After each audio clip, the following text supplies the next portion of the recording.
नमस्कार सर्वांना। आज आपण शिरखुर्मा कसा बनणार आहे ते बघणार आहोत। त्यासाठी लागणारे साहित्य आहे शेवई। मी ही घरी बनवलेली गव्हाची शेवई घेत आहे। तुम्ही बाजारात जे शेवयाचं पॅकेट मिळते ते सुद्धा घेऊ शकता। त्यानंतर 2 टेबलस्पून मी साखर घेतलेली आहे। थोडेसे खजूरचे तुकडे खजूर चांगले धुवून पुसून त्याच्यातल्या बिया काढून त्याचे थोडेसे तुकडे केलेले आहे। त्यानंतर अर्धा टीन मी कंडेन्स्ड मिल्क घेतलेला आहे। थोडेसे केसरचे तुकडे मी दुधामध्ये भिजत घातलेले आहे। त्यानंतर हे काजूचे तुकडे आहे, हे चारोळे आणि वॉलनट। त्यानंतर 2 टेबलस्पून तूप घेतलेलं आहे, साजूक तूप आहे। त्यानंतर बदामाचे पण मी तुकडे करून घेतलेले आहे। आता आपण शिरखुर्मा कसा बनवायचा ते बघणार आहोत। ऑलरेडी मी इथे दूध गरम करून ठेवलेलं आहे। मी अर्धा लिटर म्हशीचं दूध घेतलेलं आहे, फुल फॅट मिल्क घेतलेलं आहे। आता आपण पहिल्यांदा पॅन गरम करून घेतलेला आहे। पॅन गरम केल्यानंतर त्याच्यामध्ये आपण ते 2 टेबलस्पून तूप टाकलेलं ते आपण याच्यामध्ये टाकणार आहोत। त्यानंतर जे आपण शेवई घेतली होती ती शेवई आपण याच्यामध्ये थोडीशी लाल होईपर्यंत आपण त्याला थोडंसं परतणार आहोत तुपामध्ये।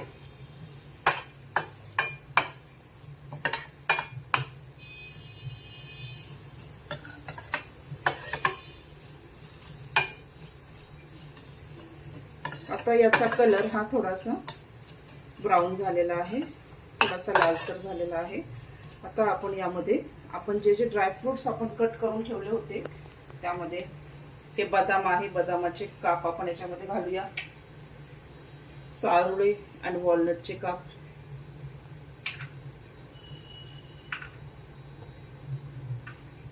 काजूचे काप आणि खजूर, हे सर्व घालून आपण चांगलं मिक्स करणार आहोत।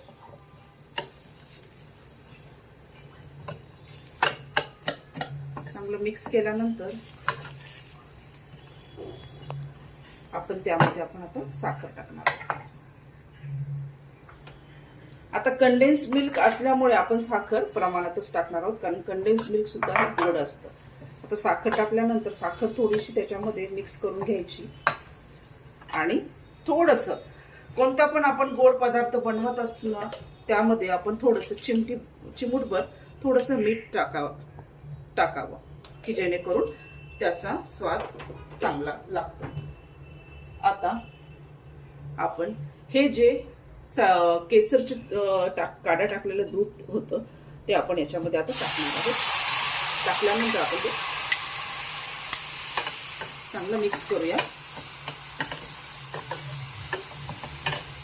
गॅसची फ्लेम ही लोच ठेवूया आणि त्यानंतर आपण जे दूध गरम केलेलं आपण ते टाकू। दूध टाकून घेतल्यानंतर ते सर्व आपण चांगल्या प्रकारे मिक्स करून घेऊया।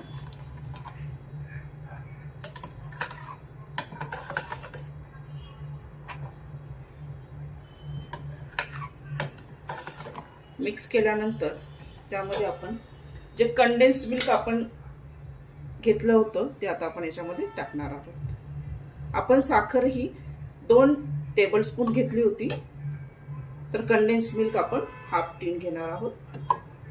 तर तुम्ही आपल्या आवडीप्रमाणे गोड कमी जास्त करू शकता। जर तुम्हाला गोड जास्त नसेल लागेल तर तुम्ही साखर पूर्णपणे स्किप करू शकता, फक्त कंडेन्स्ड मिल्क टाकू शकता। आता अशा प्रकारे आपला हा शिरखुर्मा चांगल्या प्रकारे रेडी झालेला आहे। आता आपल्याला फक्त ती जी शेवई आहे ती आपल्याला शिजू द्यायची आहे चांगल्या प्रकारे, तर त्याच्यासाठी आपण थोडा वेळ त्याला गॅसवर ठेवूया।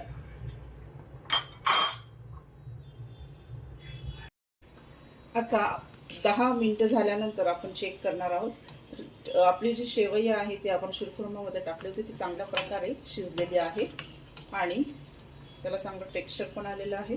कलर पण आपण केसर टाकल्यामुळे त्याचा कलर पण छानपैकी आलेला आहे। आपली खजूर त्यानंतर चारोळी वगैरे सर्व व्यवस्थितरित्या शिजलेले आहेत। आता हा आपण शिरखुर्मा सर्व करणार आहोत।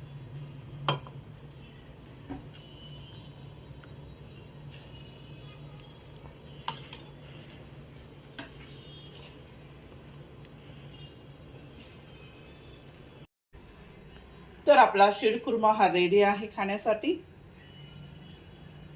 अशाच प्रकारे तुम्ही आपल्या घरी सुद्धा, तुमच्या घरी सुद्धा तुम्ही शिरखुर्मा ट्राय करून बघा आणि कसा झाला ते मला कमेंट्समध्ये नक्की सांगा.